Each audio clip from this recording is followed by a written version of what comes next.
Tonight, our special coverage on Israel's war in Palestine as sanctuaries turn into morgues.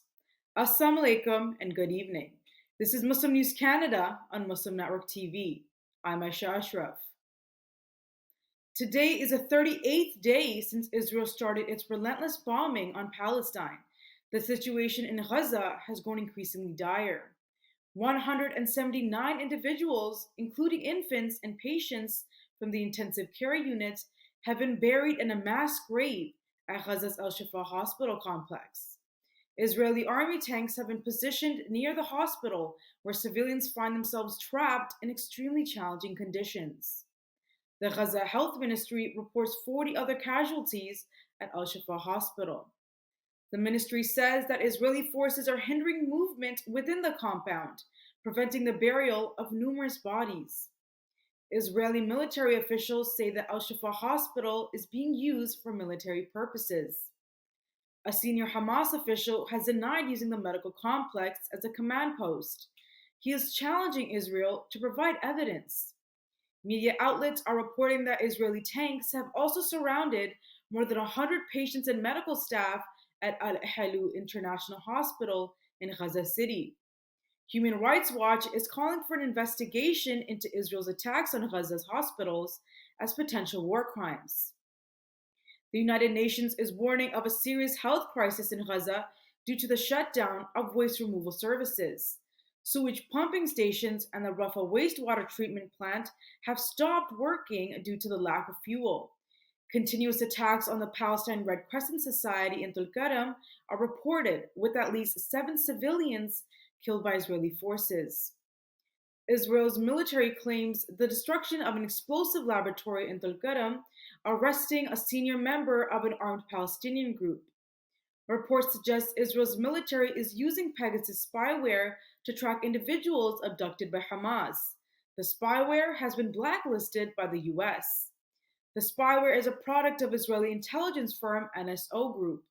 It is linked to global government surveillance and raises alarm about privacy violations.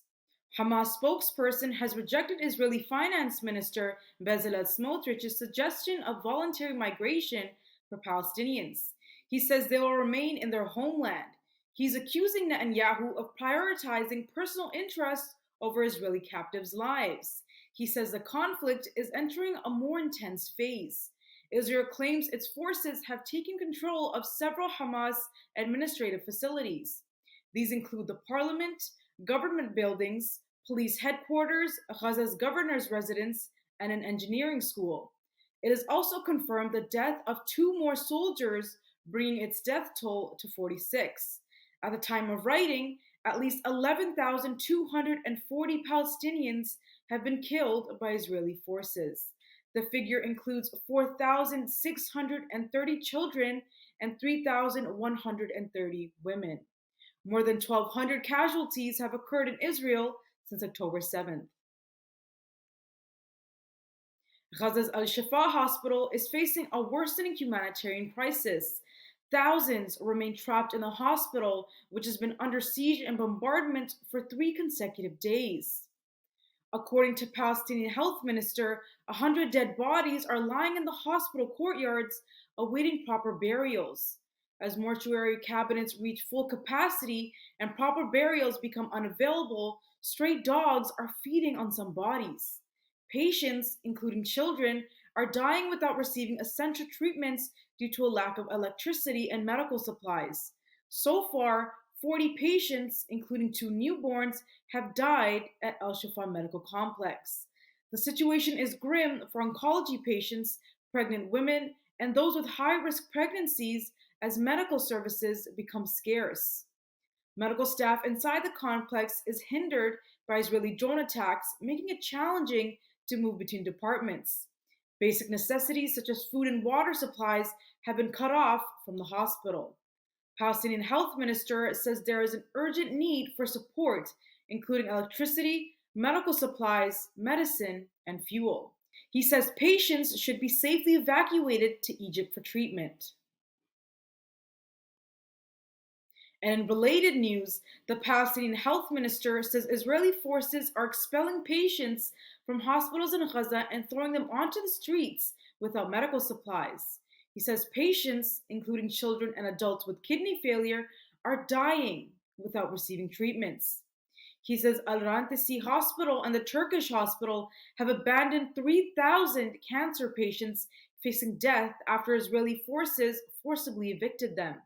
22 hospitals and 49 medical centers in the Gaza Strip have stopped operations. The last functional maternity ward in Gaza City has also closed due to lack of fuel.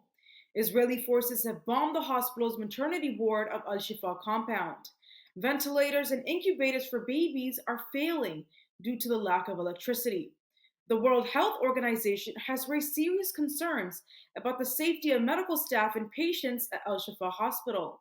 It says those who have tried escaping from the hospital have been shot, wounded, or killed. Physicians for Human Rights says even if hospitals are used by armed groups, a claim denied by Hamas, Israel has a duty not to violate them. The Israeli intelligence company NSO Group has urgently requested a meeting with the U.S. Secretary of State Antony Blinken and officials at the U.S. State Department. The spyware firm is primarily known for its Pegasus phone tapping technology. In the letter, NSO has pointed out the importance of cyber intelligence technology following Hamas attacks in Israel.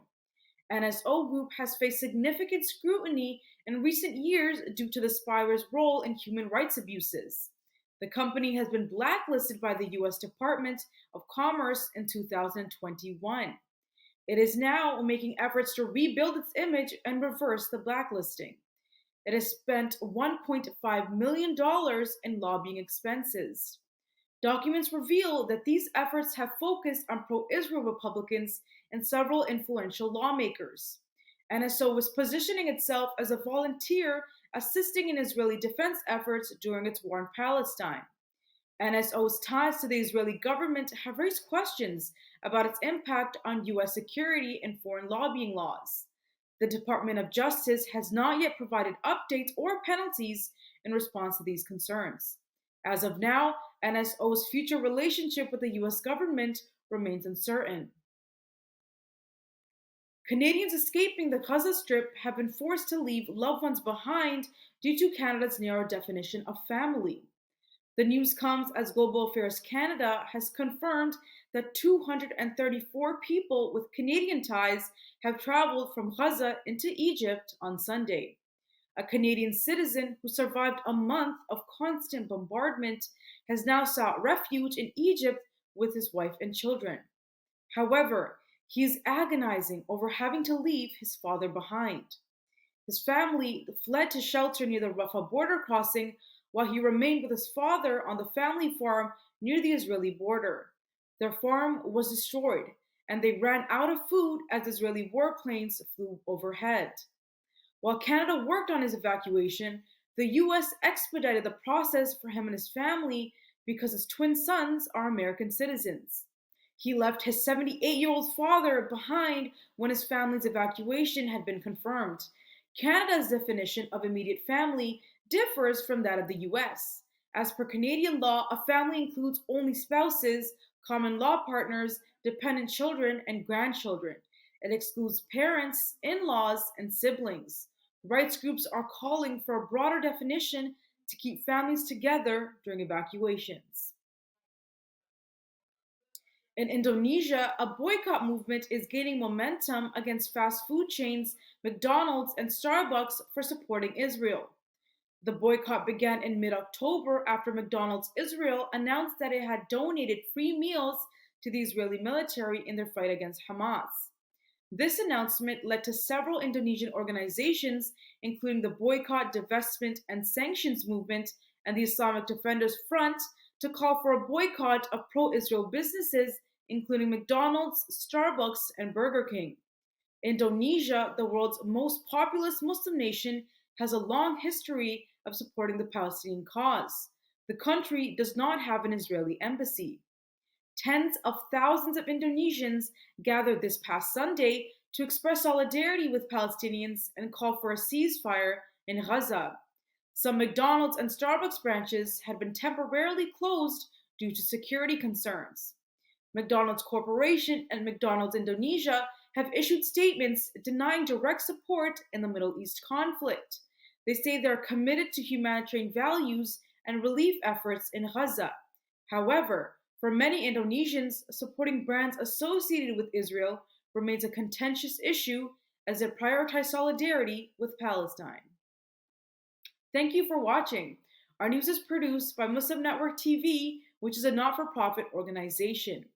We need your support for donations. Please scan the QR code on our broadcast or visit muslimnetwork.tv to donate now so we can continue to amplify the voices of Muslims in Canada and abroad.